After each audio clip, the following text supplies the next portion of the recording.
Brian Grimes, your real estate mentor, back with another action-packed session. Today, we're going to break down how to buy your first rental property with 10K or less. So a lot of people think you need $50,000 or more to get started as a real estate investor. It's an absolute lie. So I'm going to break down the exact strategy, one that I used, but one that you guys can use too, more importantly, to get your first rental with 10K or less. If you're new to the channel, like, comment, subscribe, leave a comment that says I subscribed, and I'll send you instant access to my free real estate training. Show you how to acquire properties for pennies on the dollar all across the country.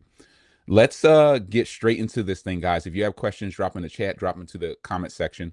If you're interested in any of our mentorship programs, we have our 24/7 cash flow community group.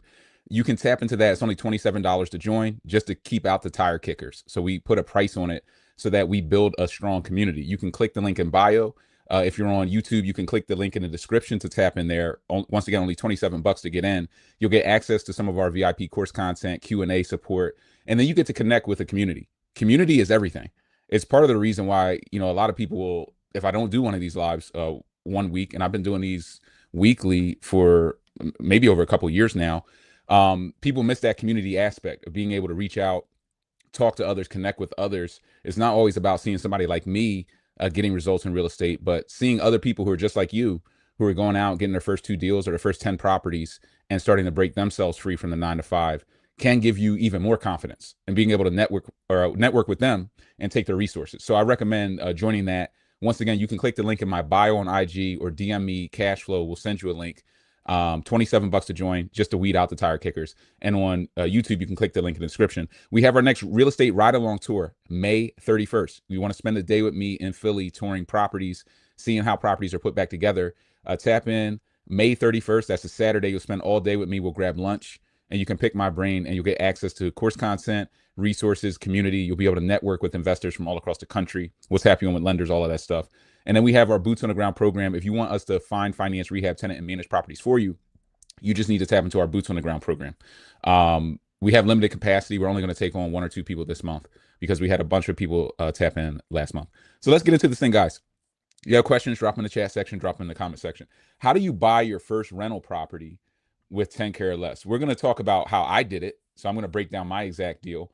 But first, let's get into why real estate? Because some people, I find, they come to me and they're still not even sold on real estate yet.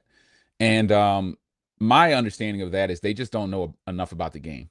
Real estate is by far the best asset class, especially if you're trying to build wealth. If you're starting off without a ton of cash, perfect credit, all these things, real estate can be a great way. The number one reason why is because of leverage.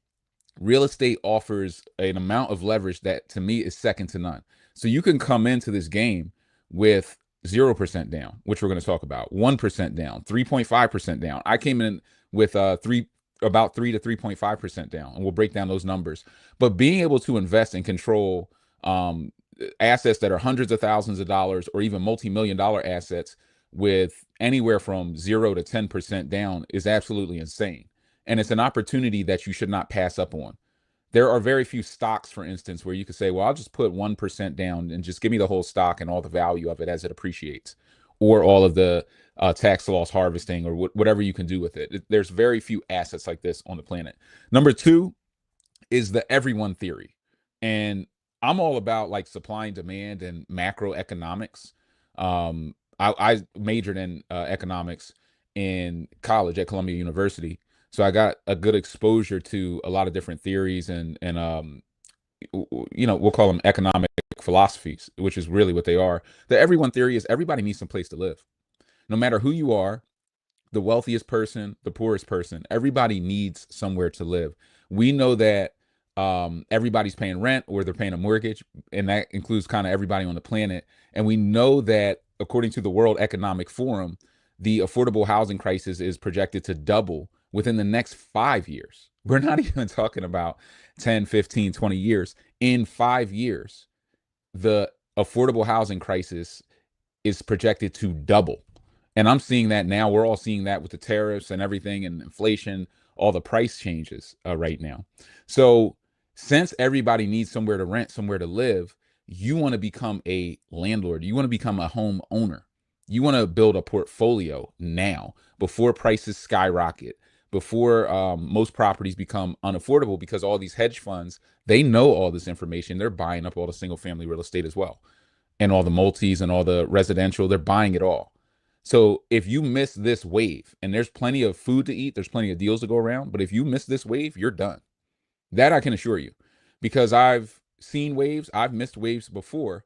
This wave is we've never had prices this high before, with rates kind of creeping back up. It's very easy to just lock out 95% of the market and only have this market available for hedge funds and big capital, big money. And big money's getting smarter. They're actually coming to people like me for expertise on how to underwrite some of these residential properties so that they can accelerate faster. Number three, appreciation. So these properties, the real value of them, a lot of us get into buy and hold real estate for the cash flow. And this is the 24/7 cash flow university. We love it, right? But the real value in these properties is the appreciation. Even if you're cash flowing $800, $900 a month, it is life changing. I'm not going to say it's not. It gives you what I would call like FU money, where you have the confidence to leave your job, to retire from the 9 to 5. Like, you have all the confidence in the world because the cash flow gives you income without having to get up and go to work. And once you prove that it can work one time, you know it can work 100 times. It's just you getting a piece of paper that says, I own this property. You have to pay me the rent. And there are a laundry list of people and agencies and organizations that will line up to make rent payments. And most of the time, even though there can be evictions, the eviction rate is always very nominal, is what you'll see in most of these industries. It's like, well, the eviction rate across 100 properties might be like 4%. So you're getting paid, and it's kind of working a majority of the time, which is why buy and hold real estate has such a high success rate if you do it the right way and if you build the properties right. So appreciation, you can appreciate $100,000 in 5 years. You could appreciate $500,000 in 5 years. If you have enough properties, you could appreciate $1 million. And that's not even a lot of properties, maybe 10 properties, 5 to 7 years, the market's going up 15% a year, and you have 10 properties, they each appreciate 100K, that's $1 million. And then you can go to the bank and say, can I have 75% of that in a 30-year fixed, tax-free? And they'll send you a check. Essentially, it's not this obvious, but there are ways to get access to that capital. You could get, $500,000, 700,000 tax-free out of your portfolio. Number four, taxes.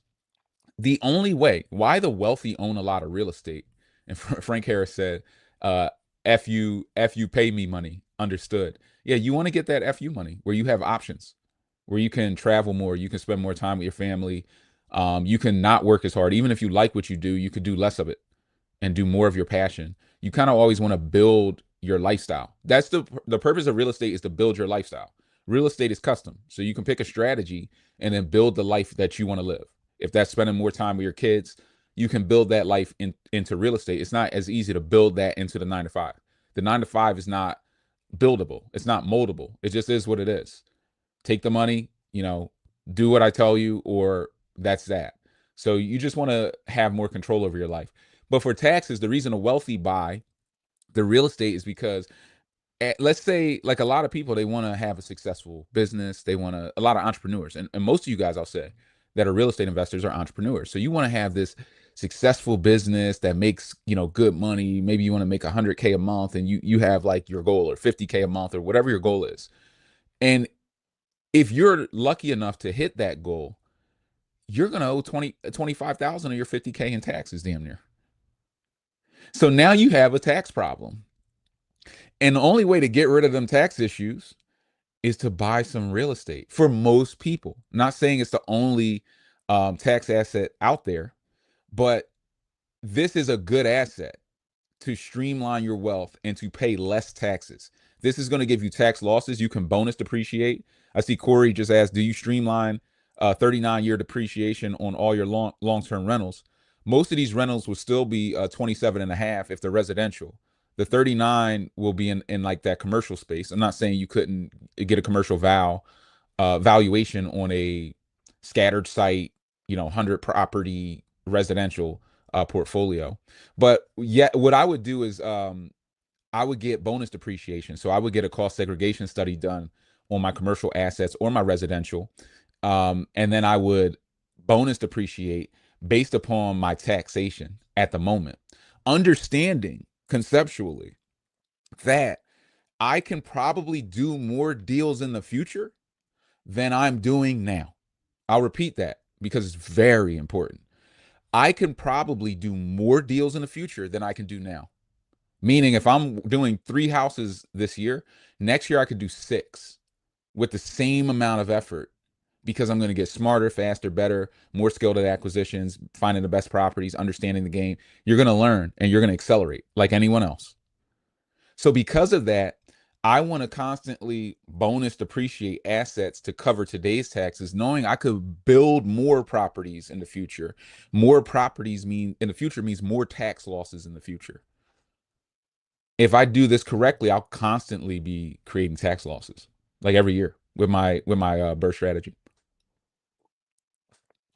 And we're going to be talking about this tomorrow night. We're hosting a webinar 7 p.m. Eastern, where I'm going to break a lot down in detail. This should probably be a paid training, realistically, but we're doing it in a webinar, for free for you guys to help you guys get to the next level. So if you want to spend an hour with me, like really, really me in my zone with the full PowerPoint, then make sure you tap in. Just reach out, DM me, and we can get you tapped in. Hey, B, when is the next ride along? Saturday, May 31st.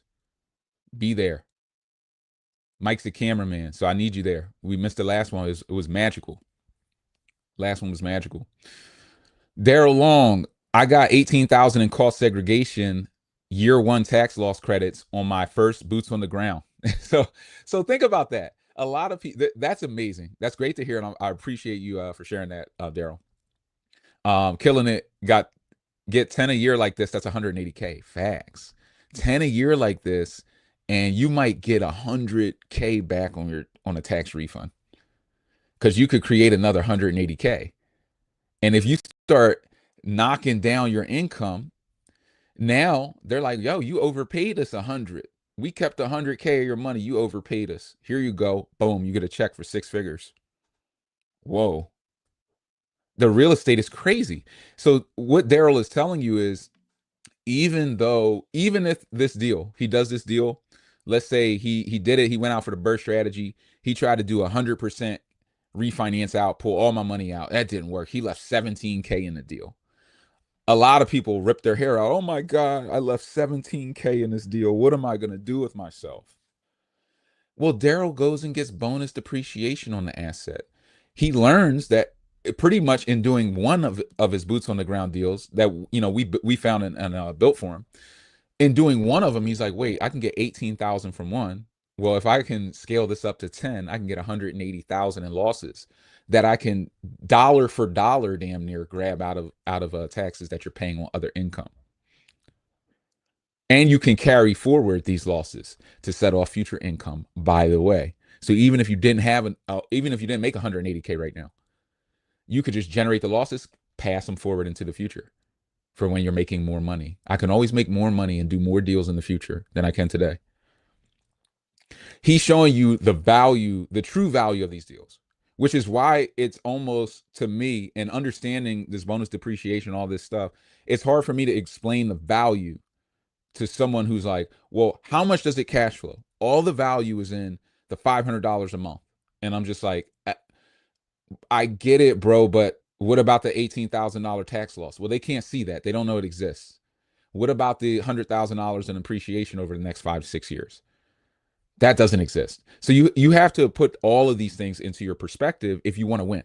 Because if you're too short-term focused, you're going to pass up on some deals that could give you massive tax losses, appreciate rapidly, and cash flow comfortably 400, 500, 600, 700 a month while you're on the way.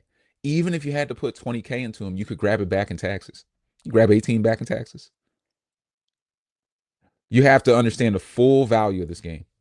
This strategy is the number one strategy. There are just very few who can navigate it. Very few out there. Only for the skilled, I will say, which is why for this strategy, you better get educated. You better get educated. You better at least hit that $27 button, tap into the knowledge at the very least, and become a part of a community before you run out and try to do this. Do yourself that favor. Click the link in bio. DM me cash flow, click the link in the description of the video, and at least educate yourself before running out into the burst strategy. You'll thank yourself because you'll save probably 40, 50,000 on your first deal in mistakes just by accessing the knowledge. So, oh yeah, we didn't even talk about that, Daryl. Daryl also got 55K in equity locked in on the same property plus cash flow. So in building this property, he built his net worth up by 55,000. He got $18,000 of tax losses, and he's cash flowing, somewhere between 600 to 800 a month. And the property's going to appreciate, and he'll set it up. I believe actually we already got the voucher, so the government is going to be paying a large portion of the rent. The government's going to be paying a large portion of the rent, which de-risks your asset. Amazing deal. But we gotta continue, so we can get through this thing. So you have also equity pay down. So while Daryl's cash flowing, some tenant is in that property. They're making mortgage payments. Well, part of that payment is principal pay down on your mortgage on your 30-year. So now you're also building equity pay down while you appreciate. That's called double whammy effect. The gap's growing in both directions. The debt is decreasing and the property is appreciating, increasing your spread. That spread of money that's growing, that might grow to $150,000 spread. You can reach in if rates fall or something happens, some type of economic shock. You can reach in and grab 50% of that money, put it in your pocket, tax free. Property rented in just 3 days after photos. And Daryl, I mean, I think you would agree, even with this property, it's in a C-class neighborhood, right? It's a nice property. It's a beautiful property. And it's in a rapidly developing West Philly, but it's in a C-class neighborhood. It's in a nice part of the C-class. It's definitely not in a D-class or in a very bad neighborhood, but it's a run-of-the-mill property. That's the crazy part, that you can find a run-of-the-mill property. I believe the property was acquired for, I'd have to pull it up, maybe like 80K, 70K, something under 100K. So you can find these types of deals for less than $100,000 listed on the market, and you can acquire them at still pennies on the dollar valuations, 30, 40 cents on the dollar in today's market. Pretty remarkable. And then 1 to 2 properties. So just like Daryl's talking about, 1 to 2 of these, if you did 2 of these deals, you would have created $36,000 of tax losses, $110,000 of equity, maybe $1,500 a month in cash flow, equity pay down, appreciation potential. Your mindset has shifted. You're not the same person. You're not the same person who you were before you did those deals. Because this new this new version of you now has knowledge that, wait, I just did that. I could do that 10 times. That actually wasn't that bad. I could do that 15 times. I could do that 150 times over a long enough time horizon. And that person is going to pull out a calculator and start calculating years, pushing your retirement from whatever into having FU money from 30 years down to 2 to 3. So you got to take this stuff serious. Guys, if you're getting value, like, comment, subscribe, leave a comment that says I subscribe, share the content with someone who you want to get value. If you want to tap into our 24/7 cash flow community, DM me cash flow, click the link in description or the link in bio. If you're on IG, if you're on YouTube, link in the description of the video, you can tap in. It's $27 to join. It's I would make it free, but you need something to separate the people who aren't serious out, because they can actually take up a lot of time, but not really serious about getting results. And I found that even $27 is enough to separate somebody, which is fine. It just builds a stronger community. You need some type of bouncer at the front door. Funding. Let's get into it. Funding is a key component. So where do you go to put down 10K or less? Well, you need the best funding. You need the best funding concepts.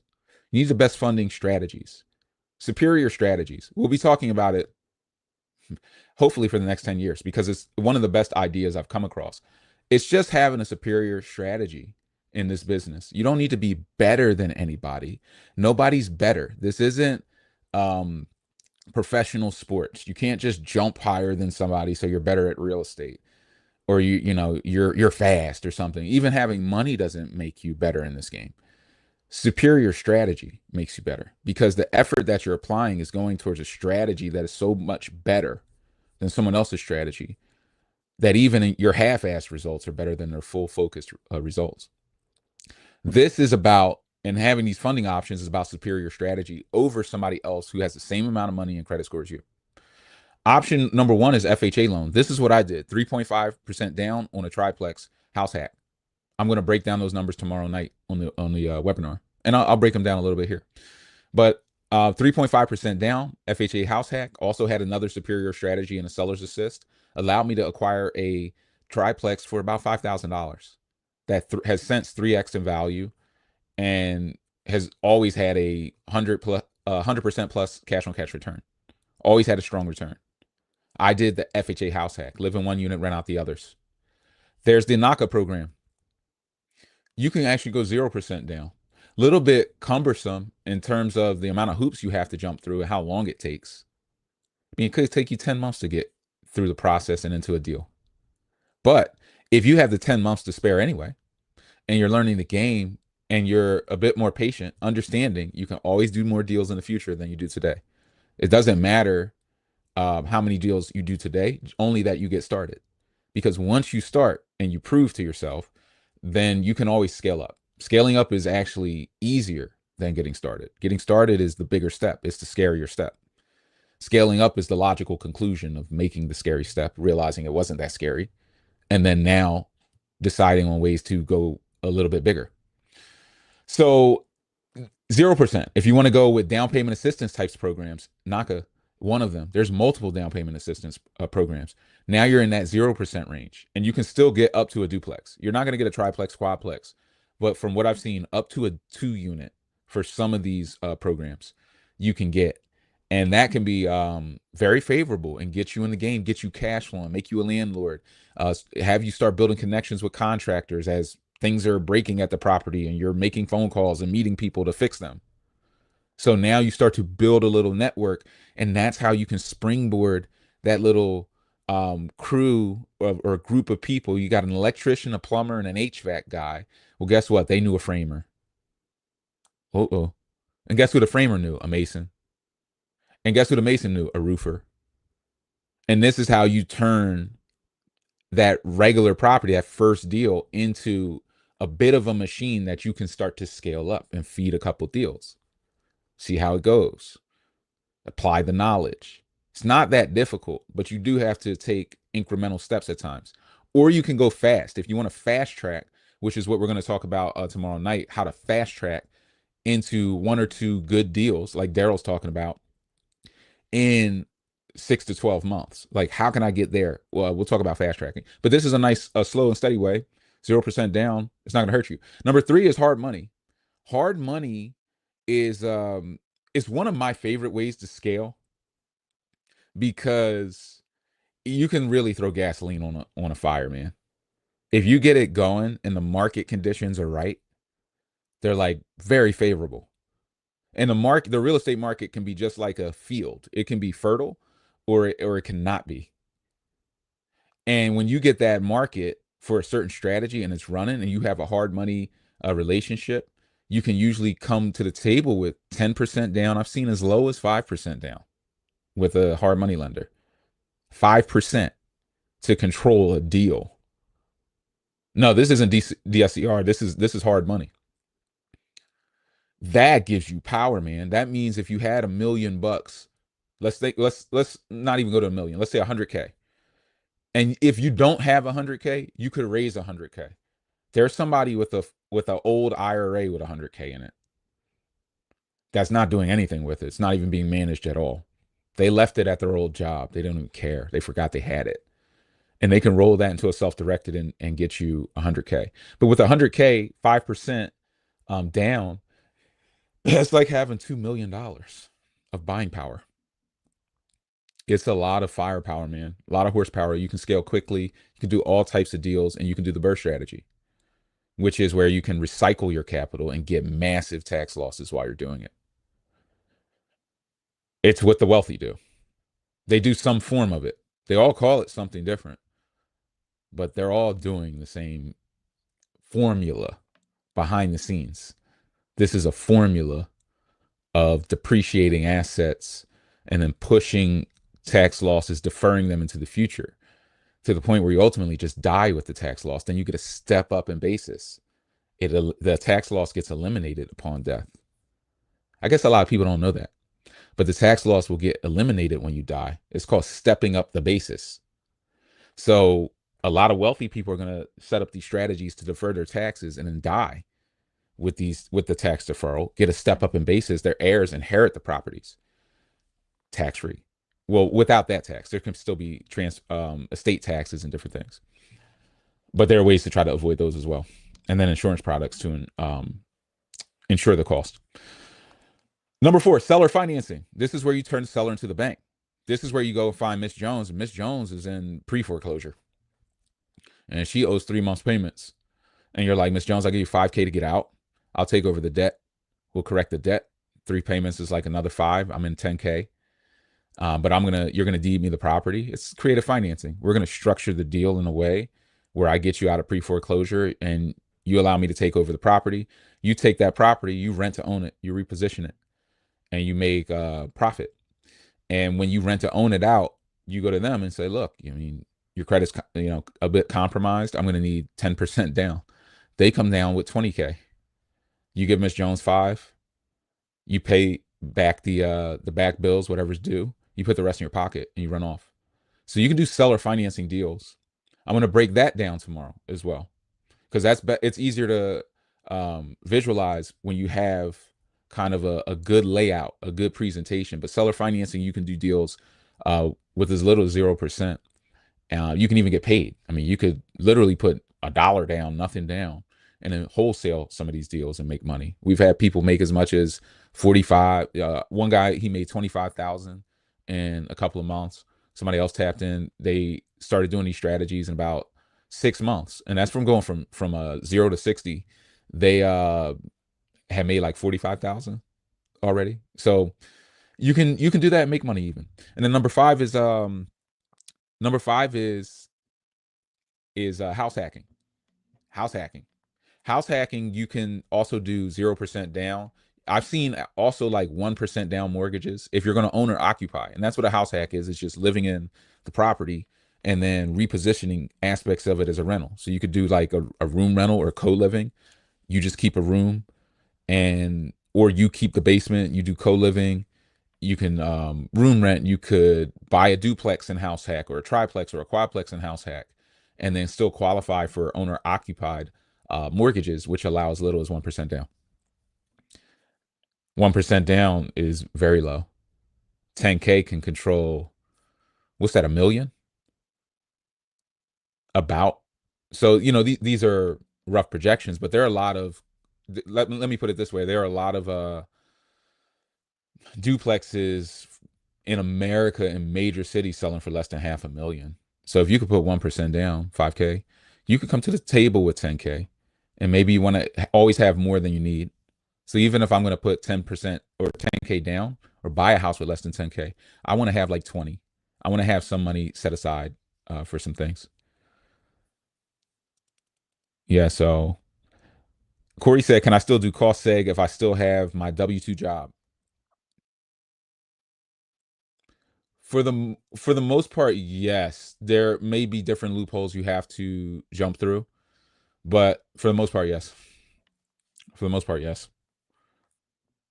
For the most part, yes. Guys, if you're getting value, like, comment, subscribe, leave a comment that says I subscribe, share the content with someone who you want to get value. If you want to tap into our 24/7 cash flow community group, get access to some VIP course content, also just network.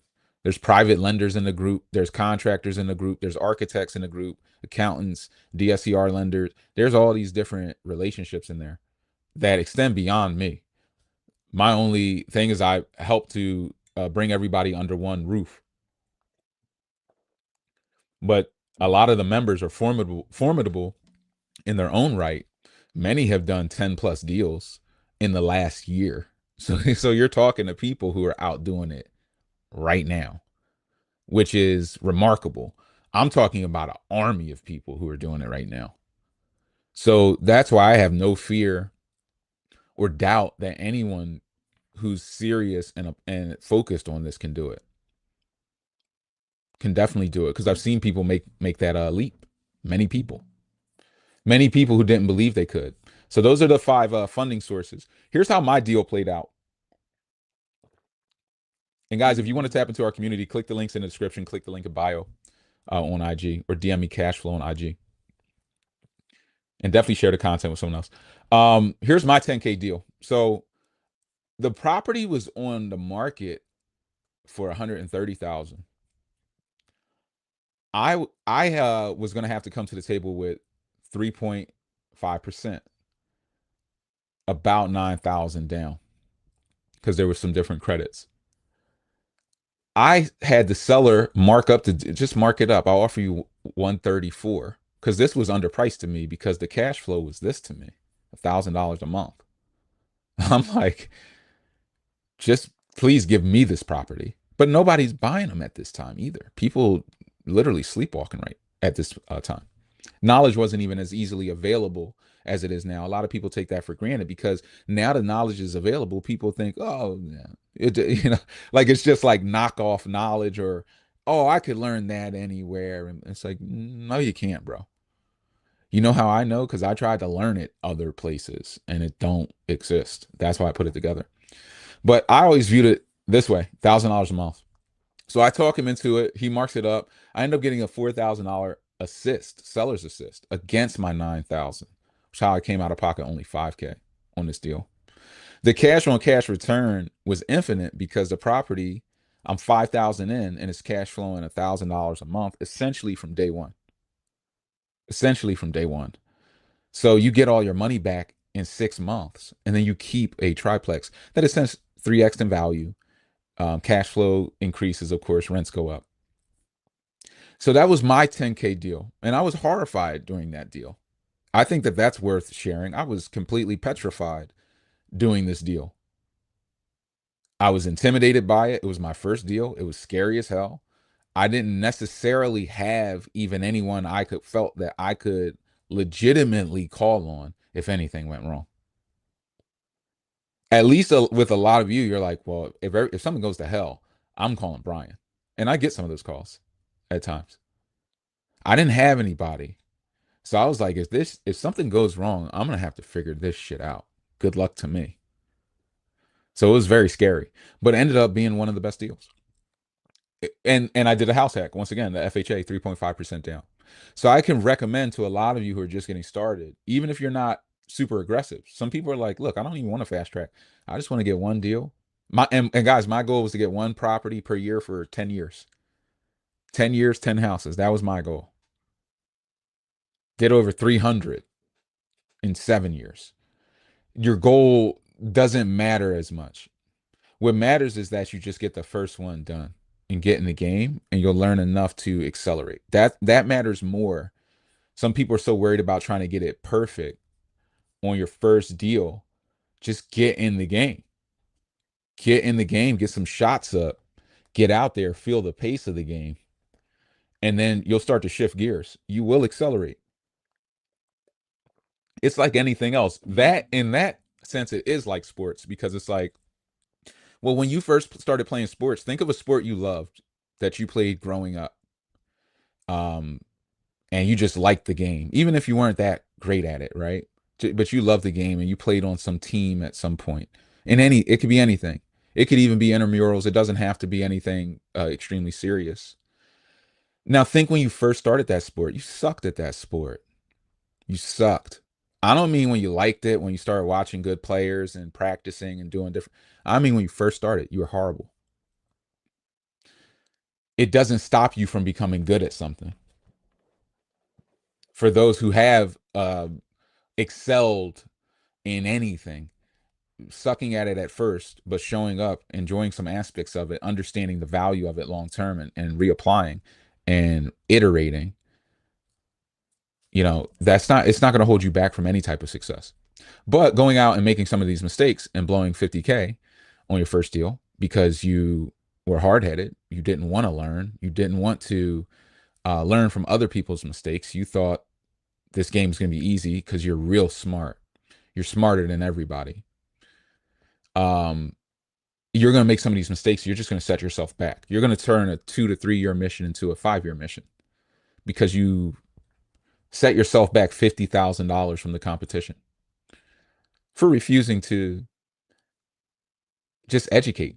And you should be spending 10% of your earned income on your personal education and development anyway, every year, and figuring out ways to write that off on taxes.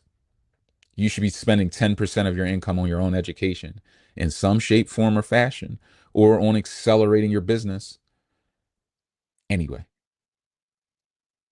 This should be a line item on your balance sheet. 10%. That's not FU money, and that's not hit the club money or buy the bag money.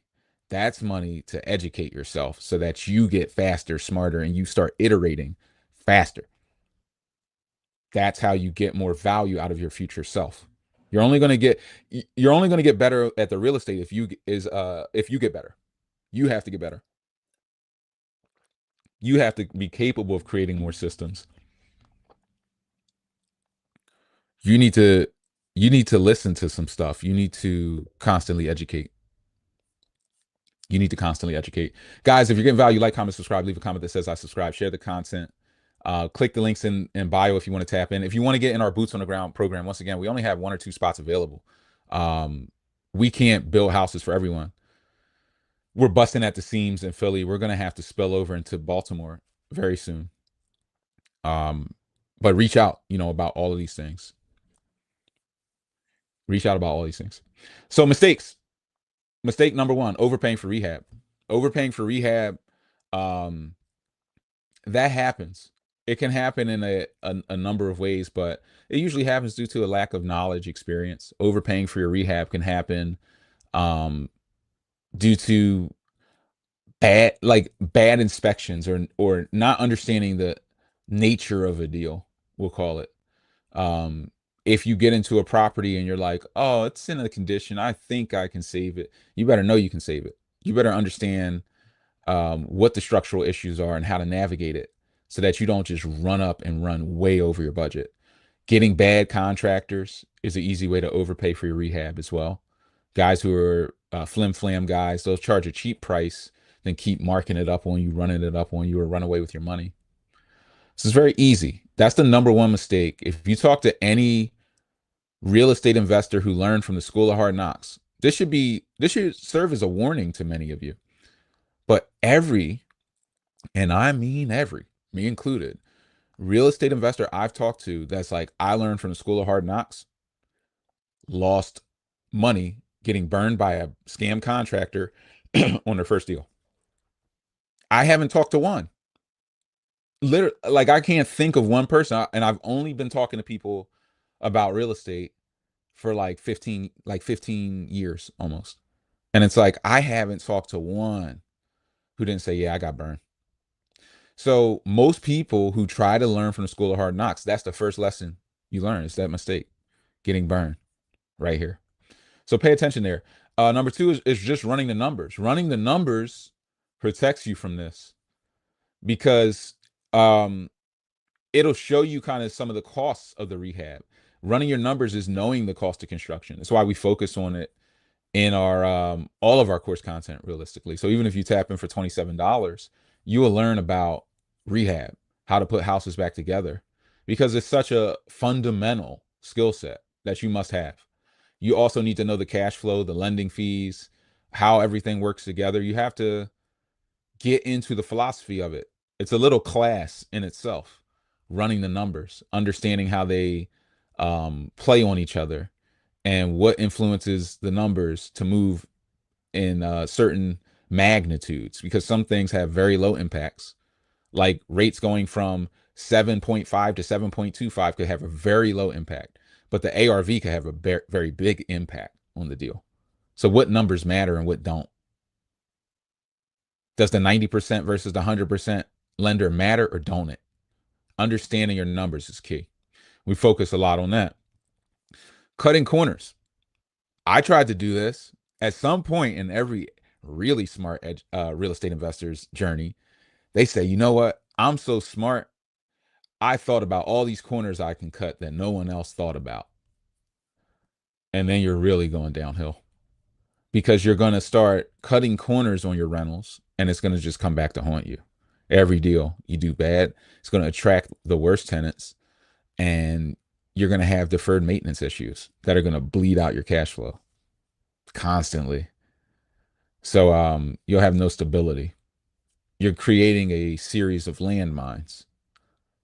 So hopefully cutting corners, I mean, luckily for most, cutting corners is something they go through early in the journey, not late, because you only have to cut corners for a little bit of time to see the consequence. And then you will just not want to do it. You will just pick deals and run your numbers with reasonable rehabs. Reasonable rehab is one that's neither too low or too high, the price. It's mama bear's porridge. It's right there.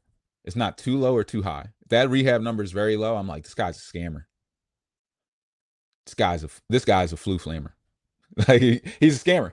This if it's too high, this guy's trying to run off because I understand the real cost of the rehab. If it's way too high, this guy's trying to run away with money. He's overcharging. He thinks I don't know the cost. He thinks I don't understand. I'm probably going to take it as a personal challenge to let him understand that I know the actual cost and see if he'll come to that reasonable price where I can run good numbers and find quality deals where I can put in good rehabs and not cut corners. Then I don't have to deal with the consequence in the future. Your future, you thanks yourself and me for telling you this so that you can act upon it. This is cutting corners is a waste of time. Waste of time and money. Quitting too early. Quitting too early. A lot of people get in the game. They experience some hardship, but they don't take in the time to qualify that a lot of people fail forward in this game. I've also seen that at a crazy level of people fail, which you would perceive as a fail, actually. That's what I will say, because there's never a failure in failing forward. There's just forward progress. It's like falling. It's kind of like football in that sense. Just because you didn't get the first down doesn't mean there's no progress. So you might do a deal and you might get stopped at the goal line, but it doesn't lead to you having to punt the ball to the other team in real estate. It's just like, well, that deal didn't pan out. But if you take the knowledge and continue to push, you can do more deals in the future and way better deals in the future with way more knowledge and way more skill. So your perceived problems today, in terms of how much money you have, where you're at, how fast you're moving or slow you're moving,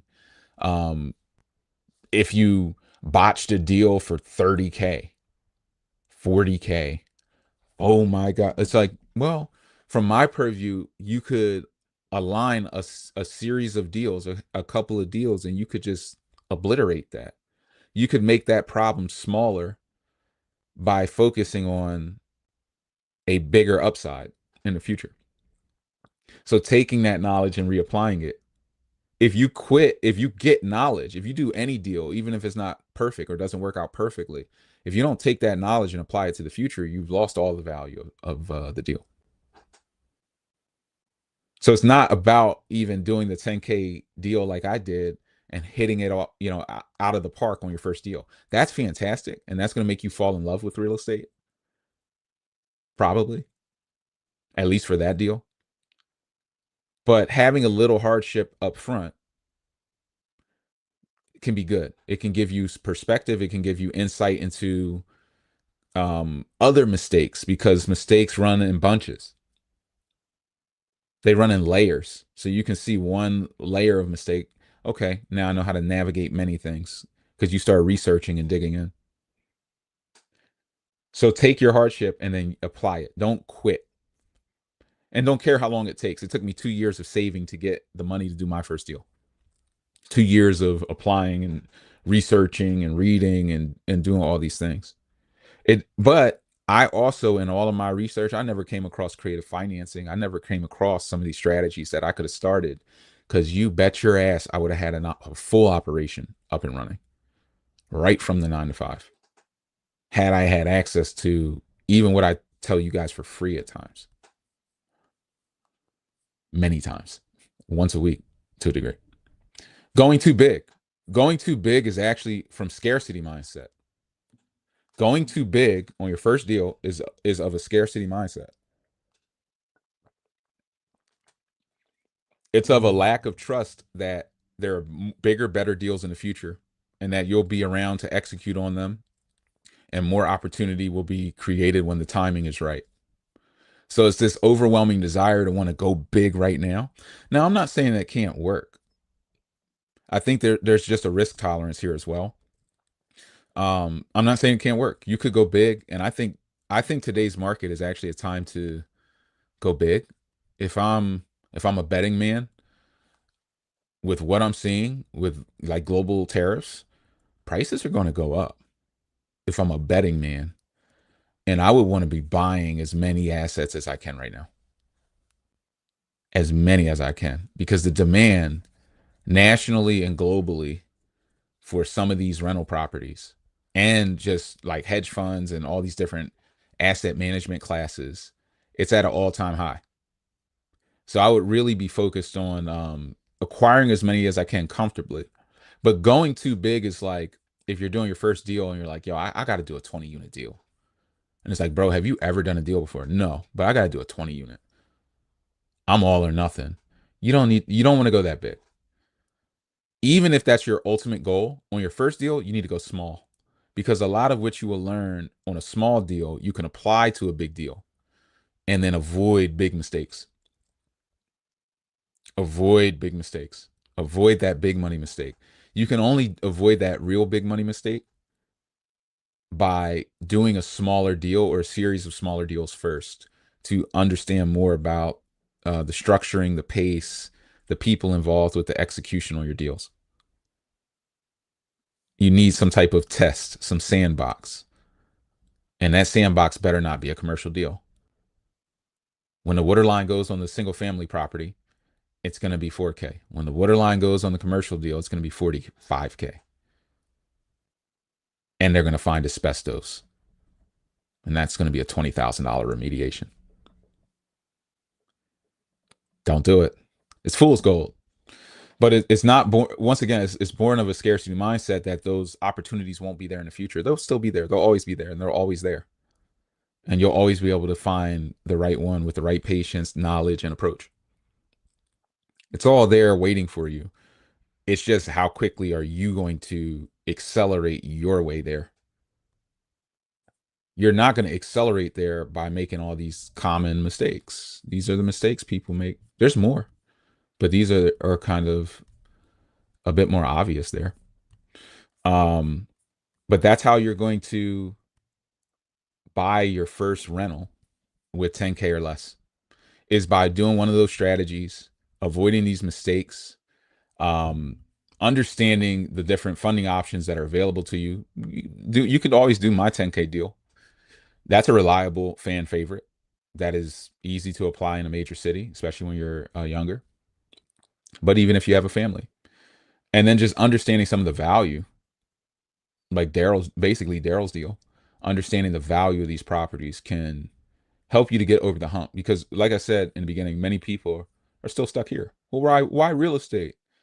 If you haven't decided that real estate is the obvious choice, you've got a bigger problem, and you need to solve that first before any of this even matters. You got to solve all this. You have to understand the full value proposition, and then you can compare that to what else offers you this much value. Your 9 to 5, does your 9 to 5 offer you any of this? It doesn't really offer you this value or freedom. Do stocks pay you in this many ways? Not necessarily. Not even close in most cases, you would say. And these can out return stocks with cash on cash, with purely cash on cash returns. Just the cash on cash can out return a stock without factoring in equity pay down appreciation and bonus depreciation. appreciation and depreciation simultaneously. This asset is multifaceted. So you have to study real estate to understand the full value and application to all of your other investment options. Once you do that, then you can kind of master these things, guys. So hope you guys got value. We're at about 50 minutes, which is plenty. I need to bounce. I'll answer a couple questions if they come in quick, but I need to bounce and get ready for this webinar tomorrow night, because we're going to drop a lot of value on that. If you once again, if you want to tap into our 24/7 cash flow community, all you have to do is click the links in the description of this video. $27 just to keep out tire kickers. You know how I roll. We only want a strong community. If you're not serious, don't tap in. If you are serious and you want to actually get results, tap in. There are a lot of people that will help you in this group. If you're interested in the boots on the ground program, you really want to have like 50, like probably like 50K or so for boots on the ground. If you want us to like really find you a deal, and that's just for comfort. It's not that you need to put that much into a deal, but you need to be comfortable. Everything's about comfort to me with real estate investing. You want to feel balanced to some degree. You might not feel that on your first deal out of fear, but then you just have to understand the numbers and have those numbers run for you so that you can see different probabilities of the deal. But if you're interested in that, reach out. We'll only take on 1 or 2 people a month there.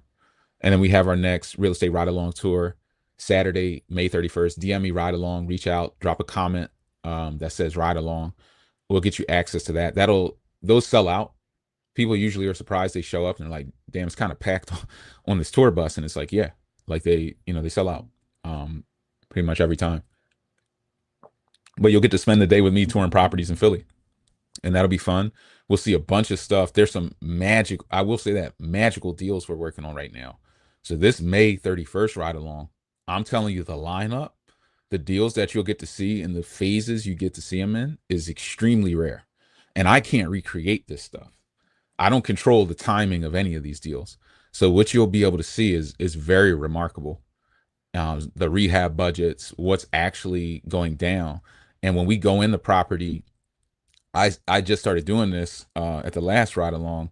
We give you the links, like here's all the numbers on the deal, what it was purchased for, how much it cost to put back together, the rental income, like all the numbers on the deal, all the lending fees and costs associated with it. And we give you the initial inspection video so you can see the initial condition of the property and then how it has transformed over a period of time with the specific rehab budget that you'll be looking at. The cost of the floors, the doors, the windows, the roof. You can see these houses be put back together in multiple dimensions, financially, physically, and then see the neighborhoods and the communities. So that this tour will be a special tour, and the properties you'll get to see and the communities you'll get to see are special, and I can't recreate it. So I would recommend this one even over maybe some others, even though I think they're all magical in their own right. Just knowing what deals we're working on and these different locations. Yeah, JC says that was a solid plus for the ride along. Yeah, he came out to the ride along on IG. We just got a comment. Came out to the ride along and definitely got some good value. I mean, we had a great time on this one. This last ride along, we saw a bunch, but we kept the pace a little slower than normal, even though we saw still 14 properties because we were doing so many close together. We had time to really, really spend with each other. So it was pretty good. Let me see if there are any questions that have come back in. Mira just says rehab. Chad GP told me after a ton of back and forth to use hard money over my own. That's a funny back and forth. Chat GPT told me after a ton of back and forth to use hard money over my own, coupled with a HELOC or 0% credit cards. It's using all the bank's money.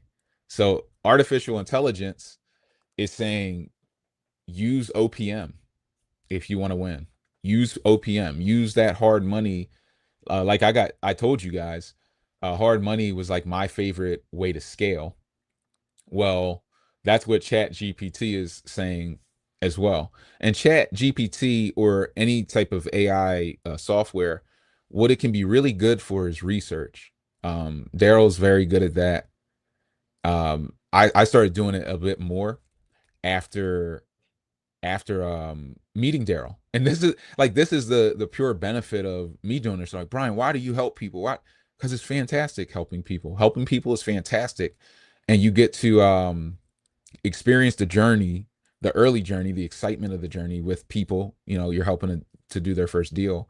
But you also see other investors and meet other investors who are serious investors. Like I respect all of our clients, quite frankly, because it's like these are your today's investors, all of you, and all of you come with your own philosophies. You just don't know it.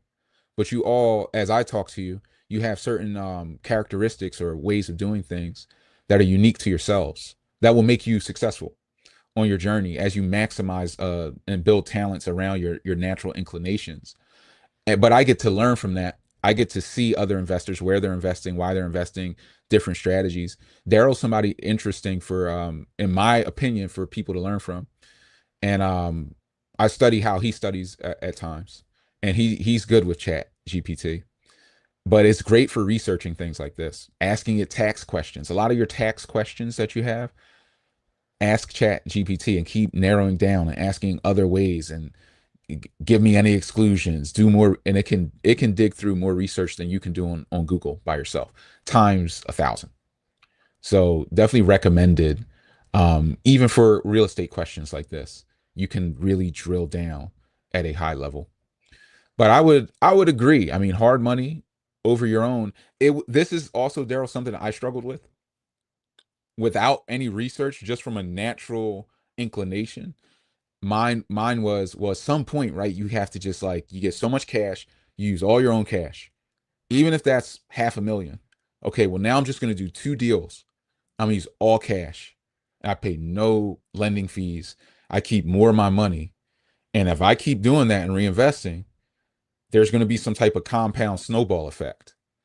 And the answer is true, but then the falsehood becomes, it limits your ability to scale. So while you're doing that in a market with perfect market conditions, where the market is perfectly designed to execute on the Burr strategy, which some of the Burr guys that are out there are like ringing the bells, like, Burr is back, Burr is in, it's Burr season.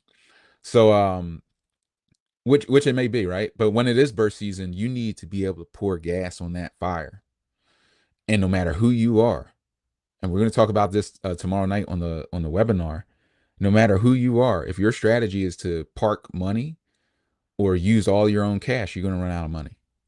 It's kind of a obvious thing if you think about it. If your strategy is to just pour out tons of cash, you're going to run out of money. Well, obviously, because your strategy is to pour out cash, and you're also not scalable. Not being scalable hurts, because when it's time to do 20 deals at once, even if you've done a bunch of deals with your own cash, nobody saw it. If a tree fell in the woods and nobody was there to hear it, did it make a sound? I don't know. Like, that's kind of how the lender thinks. They're like, I don't know.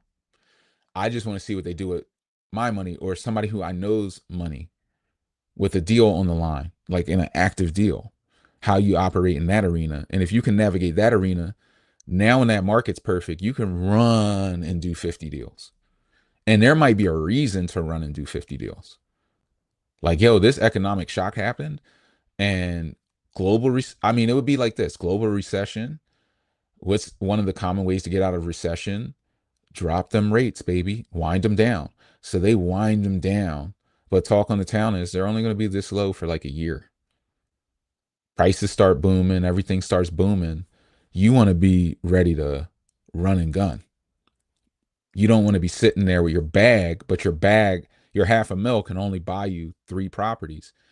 I could have 500,000 and have that 5% down, 10% leverage. I can do 3 to 5 million. I can control more than you, and with the same strategy, the same everything, same knowledge, same skill sets. So there's this dual value There's also a value as you scale of having the, like, doing this, you're gonna be well, like you're gonna do fine. You're gonna set up rental properties. You're gonna have cash coming in. A lot of people are worried about interest payments and different things and kind of the debt associated. But if you have this set up well, you have cash flow coming in, you're gonna need you're going to be better off with rental income, cash flow, and then tax losses, mortgage interest, deductions, this, that. All those things are going to tag up at the end of the year and allow you to keep more of your cash flow anyway. So it's almost better than having all these assets but no debt to offset the cash flow. Now you're just like, you have this other taxable structure. And the goal of this game is to create tax losses. And you will create tax losses by leveraging good debt. You will create tax losses by leveraging good debt. So the debt, it has this dual purpose of being leveraged as good debt, getting you more deductions and qualifications, and then allowing you to scale larger through leverage. I think we had a that was the first principle, actually, was leverage. Um, why real estate? The leverage. The number one reason, let me drop I'll just lift this up on the screen.